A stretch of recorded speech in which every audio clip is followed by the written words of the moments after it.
Assalamualaikum warahmatullahi wabarakatuh. Jumpa kembali bersama kami Insan Mualaf. Jangan lupa like dan subscribe channel kami, agar selalu menghadirkan video-video terbaru tentang mualaf.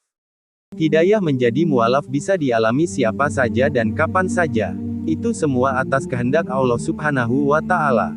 Inilah yang dialami Ko Asen, warga asli Tionghoa, yang terlahir dari keluarga taat beragama. Saat masih duduk di bangku SD, Ko Asen kerap merasa tersentuh dengan ajaran agama Islam.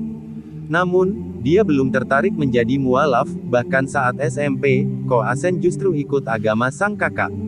Tidak jarang dia juga ikut teman-temannya beribadah di rumah ibadah.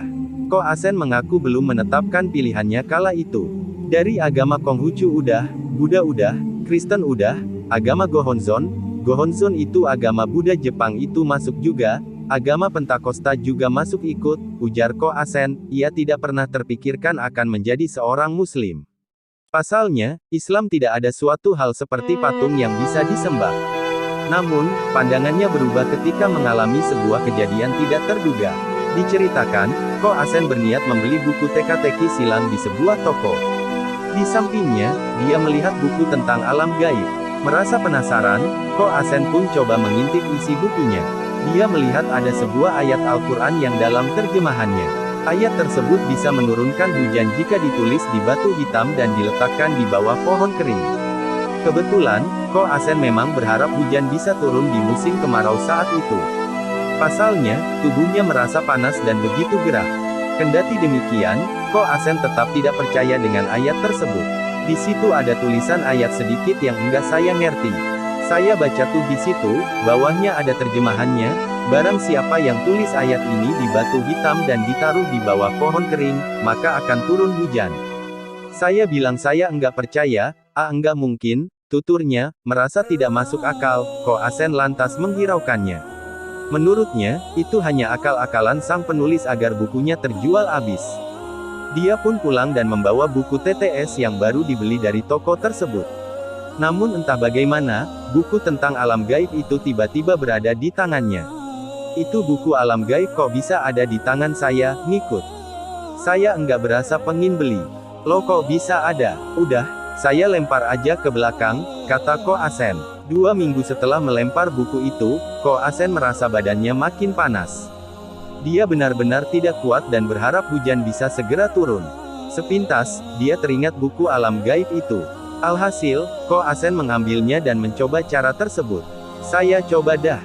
Kalau benar-benar bisa itu nurunin hujan, saya masuk Islam, ucap Ko Asen. Setelah mengikuti arahan buku tersebut, angin langsung berembus begitu kencang. Ko Asen merasa terkejut sekaligus senang lantaran angin itu membuat udara terasa sejuk. Tubuhnya pun tak lagi kepanasan. Semenjak melakukan arahan buku itu, 3 hari berturut-turut, hujan selalu turun begitu deras.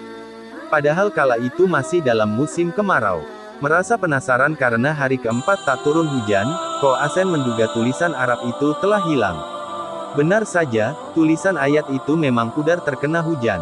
Saya bilang ini tulisannya mungkin udah hilang. Begitu saya lihat, iya bener udah buyar.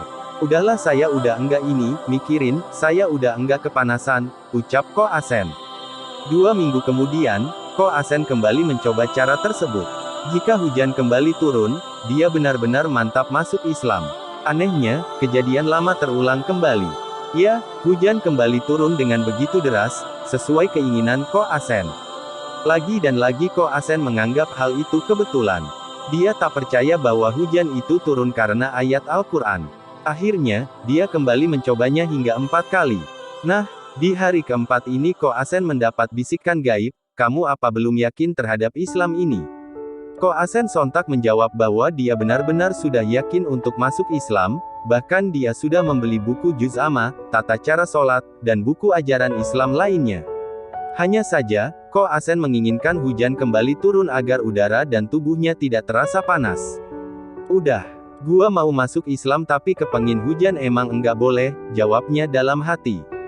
Benar saja, lagi dan lagi hujan kembali turun begitu deras. Kali ini Ko Asen merasa guncangan yang begitu hebat. Padahal, saudara lainnya yang tengah berbincang tak merasakan gempa sama sekali. Sejak kejadian itu, Ko Asen makin yakin menjadi mualaf. Dia pun belajar semua ajaran agama Islam, seperti sholat dan mengaji secara diam-diam. Pasalnya, keluarganya pasti akan menentang keputusannya ini. Meski demikian, hatinya sudah benar-benar yakin untuk menjadi mualaf. Saya udah yakin sih, yakin banget soalnya memang buktinya udah nyata. Saya memang butuhnya yang nyata, katanya. Hingga suatu saat, Ko Asen memberanikan diri untuk masuk Islam secara resmi. Akhirnya, dia pun mengucapkan 2 kalimat syahadat dibimbing seorang pemuka agama. Kini Ko Asen telah resmi menjadi mualaf dan memeluk agama Islam.